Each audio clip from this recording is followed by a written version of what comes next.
welcome back to another video. My name is Jill and today I'm going to be doing my updated book haul. So if you guys haven't noticed, I actually decided that I'm not going to be doing monthly book hauls anymore just because they're a little bit excessive and I honestly don't get a ton of books every single month, so I decided that I'm just going to do book hauls when I accumulate enough books to justify one, if that makes sense. I was going to wait a little bit until I did this haul just because I'm going to be ordering a crap ton of books from Barnes & Noble like today, but I was looking at all the books that I have accumulated since my last haul and I decided if I included that Barnes & Noble order it would have been freaking insane. So I just decided to do a little updated book haul now of all the books that I've received since my last haul, and then I'll probably do an unboxing of all those Barnes & Noble books when that arrives. The first book I have to haul today is the book that I got in my February Owl Crate, and that is Caraval by Stephanie Garber. So basically, as much as I can gather, this book is very similar to The Night Circus, which I actually haven't read. And basically it's about these two sisters and their dream is to attend this circus or to attend Caraval. This year is the year that they actually get an invitation to this circus, but I guess one of the sisters actually becomes part of the show and it's not exactly what they were expecting it to be. I've heard mixed reviews. I've heard people say that it was really good. I've heard more people say that it was meh.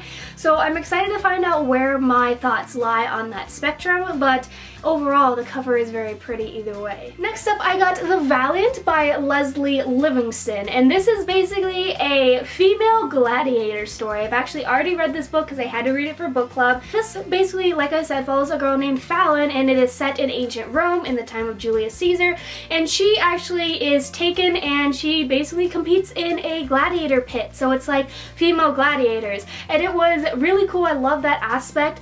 I'm not exactly sure how historically accurate it is. Like literally Julius Caesar and Cleopatra are characters in this book and I'm not exactly sure how accurate their depictions were. Yeah, I thought it was pretty cool. I'm gonna get more into this in my March wrap up, but if you're looking for sort of a gender bent version of ancient Rome, I think this is definitely for you. The romance was a little bit weird. I'm not sure if I'll remember the characters, you know, way down the line, but it was a fun look at history. Next up, I got A Conjuring of Light by V.E. Schwab, and I actually went to her signing and she was just so amazing and inspiring and I love her so much. I've read the first two books in the series. I haven't read this one yet, but she signed it. Do you see? I loved her. She's like one of my favorite authors that I've met because she's just so inspiring and just I love her so much. Like I said, this is the third book in the Shades of Magic trilogy, the first one being A Darker Shade of Magic, and it deals with blood magic and parallel Londons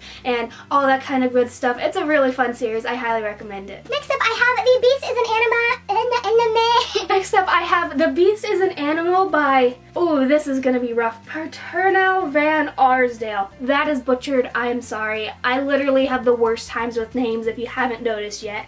Yeah, so this is going to be my April book club book and I'm really excited for it. So I honestly forget what this book is about. I just like reread the flap and it's like so freaking mysterious. Basically it follows this girl named Alice and she was 7 the first time she saw these soul eaters, and I assume these beings eat souls, and they basically terrorize this village where Alice is from, and they also am very terrified of this thing called the Beast, and I guess basically it is up to Alice to undertake a journey through the wild danger of this forest where the soul eaters are. It says Alice's secret about who and what she is terrifies her most of all. The Beast is an Animal is an eerie, compelling, wholly original tale of far-flung villages, dark woods, and creatures that hunt in the night. That sounds creepy and amazing at the same time. That sounds freaking amazing. I'm not really sure how the reviews are going so far for this. I think I've heard like meh things, but I'm really excited to figure out what I think of it. Plus this cover is the most beautiful thing that I've seen like all day. Like, do you see? It's so pretty. Next up is the book that I got in my March Owl Crate that I've also already read, and that is Daughter of the Pirate King by Trisha Levin. Again, I will get into more of my thoughts in my March wrap-up since I already read this book, but this is a female pirate story. It follows a girl named Alosha? I'm not exactly sure how to pronounce her name, but she is basically taken captive onto this pirate ship, and she basically, it's her journey trying to find this ancient map that her father wants her to find, and it has sirens and pirates, and overall I thought it was really good. I think I gave it 3.75. Again, I'll get into more of my thoughts. This was for sure a very fun female pirate story. Next up is a book that I actually got yesterday, and that is The Bone Witch by Rin Chupeco. I know that is wrong. This is going to be another one of my Meg Book Club books, and all I know about it is that it follows a necromancer, and this girl basically finds out that she's a necromancer after she raises her dead brother from the grave. Sounds really cool. I know the reviews for this haven't been the best, but I'm excited to see where my thoughts lie and all that stuff. Plus, again, this cover is gorgeous. Next up, I have a book that I'm so excited to show you guys because the author actually personally reached out to me and asked if she could send me this book so that I could haul it and read it and review it and all that good stuff. So I'm just so excited to show it off. And that is The Tribulations of August Barton by Jennifer Leblanc. I think that's how you say it. So I'm just going to read the back of this just to make sure that I don't butcher this summary. And basically the summary is August Barton could never have mentally prepared himself for his freshman year of college. Not only has his anxiety increased, he's now having daily panic attacks, but his parents are divorcing, his new roommate thinks Augie's the biggest nerd in existence, and his grandma, a retired prostitute named Gertie, has taken to running away from her nursing home. Augie just wants to hole up in his room with his Star Wars collectibles and textbooks, but Gertie is not about to let that happen. What ensues is a crazy ride including naked trespassing, befriending a local gang called the Fallen Brothers, and maybe, just maybe, with Augie defeating his anxiety and actually getting the girl. This book is extremely short. It's basically like a novella, and obviously I'm pretty sure this leans towards the more adult contemporary genre, so if you're a youngin', this might not be the best thing for you, but I know that this hasn't really been getting a lot of attention, so it would be really great if you guys check this out if the summary is interesting, and I will be reading this book soon and I will tell you more of my thoughts. Like I said, it is extremely short, so I'm excited. It sounds like it's going to be a crazy ride. So now I'm going to get into some of my ARCs that I received this month, and if you don't know what ARC stands for, it stands for Advanced Reader's Copy, and they are basically the uncorrected proofs of books that publishers send out to reviewers before they are available to the general public so that the reviewers can review them and create hype for them so that when they are released, there'll be some reviews for them. Anyway, so I get all of my ARCs from my local bookstore, which is Changing Hands Bookstore, and I'm part of a program there to where I receive these ARCs and I write reviews for them, and it's just, I'm so blessed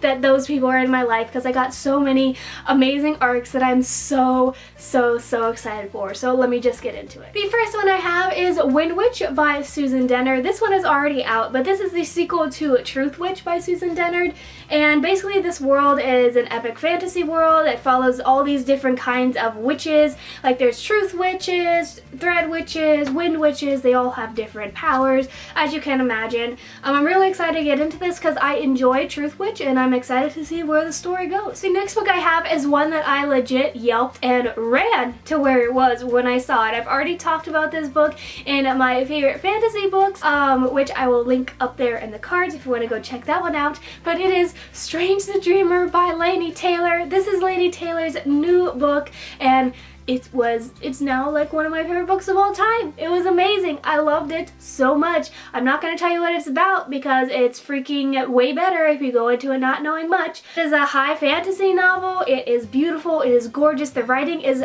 literally the most beautiful writing that I've ever seen in my entire life. Just please pick it up when it comes out. I think it comes out like in 2 days, which is freaking amazing. It's so beautiful. Oh dear God.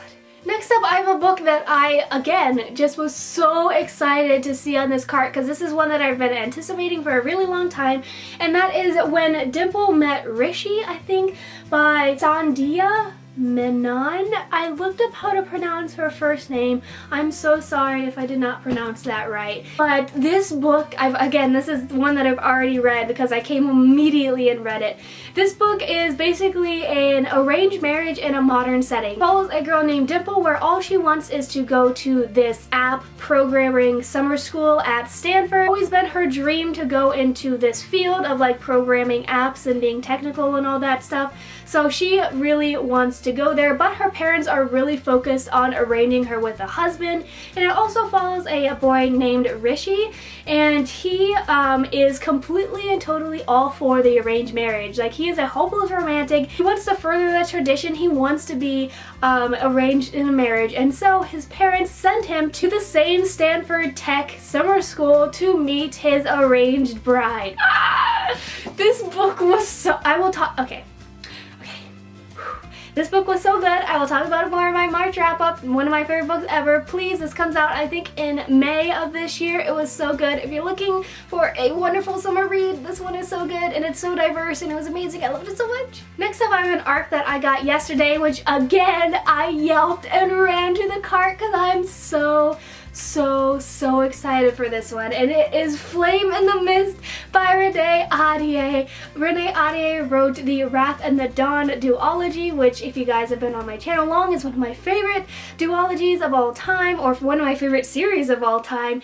It is beautiful. Renee has such a way with words. I just love her storytelling, and this, from what I got from the summary, it takes place in feudal Japan, and it follows a girl named Mariko, something like that, and it gives me a real major Mulan vibe. Basically, she is being trained to marry a husband, and basically one day assassins come and attack her on her way to the Imperial City to meet her betrothed, and then she is racked with vengeance, and so she goes into like this she seeks out these assassins called the Black Clan, and she dresses up as a boy, and basically she's trying to find out why did people want her assassinated and all that kind of good stuff. It literally sounds so freaking cool. I'm so excited because it's like takes place in Japan, which I don't think I've ever read a book that takes place in Japan. Renee Ahdieh is one of my favorite authors ever. I'm probably gonna read this very, very soon because I'm just so ready for it. And next up, I have a few arcs that basically my book club runner forced upon me because they were going to get rid of them because they were already out. So they basically just said like, here, take these, please take them. And I was like, okay. The first one I have is Into White by Randy Park, which basically follows this black girl who wishes that she was white, and then I guess one day she wakes up and she's white. I thought that this was getting good reviews, but from what I've seen, people have been saying that it's extremely problematic, so I probably won't read this book. I just thought that I would haul it. People are saying that this book is kind of slightly racist, despite like the summary being so great, because it sounds like it would be a really good, important story, but from the reviews that I've been hearing, it sounds pretty problematic. But I would please advise you to go look at the reviews before you decide whether to support this book, because from what I've been seeing, it's not really getting the best hype, if you know what I mean. Next up, I have Holding Up the Universe by Jennifer Niven. I was really excited to get this book because I've actually never read All the Bright Places by Jennifer Niven, which is her like most famous recent novel. I know these books are really sad. I really don't know what this one's about. Just really quick from the summary, it looks like it follows a girl named Libby, and I guess she is overweight, and her mother has just recently died, so she's dealing with a bunch of grief. And it also follows a boy named Jack, who I guess can't recognize faces, and I guess these two people get tangled up, and you know, I don't really know what happens. I guess we'll see. I'm not sure when I'll get to this.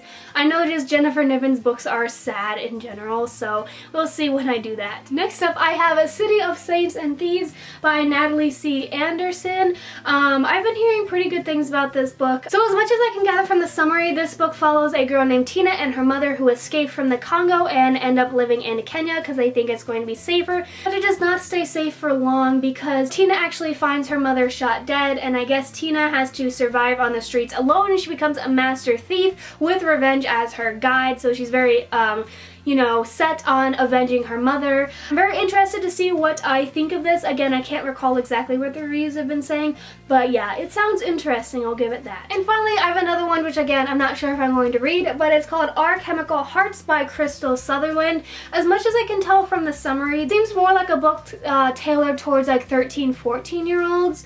I guess it follows this boy named Henry, has never been in love. but then Grace Town walks into his life and he knows everything is about to change, and I guess it's just like a cute first love story. We'll see if I ever end up reading it. So there you guys have it. That was my updated little book haul. I hope you guys all enjoyed. Again, I'll probably be doing a Barnes & Noble unboxing pretty soon here because I plan to get a bunch of new releases that have been coming out lately. Give this video a like if you enjoyed, subscribe if you are new here and want to be notified every single time I post new videos. Comment down below what book you are currently reading or if you're excited about any of the books that I included in my video. And my Goodreads, Twitter, Bookstagram, and personal Instagram all linked down below if you guys want to follow me on those platforms. And yeah, I will see you guys later in another video. Bye!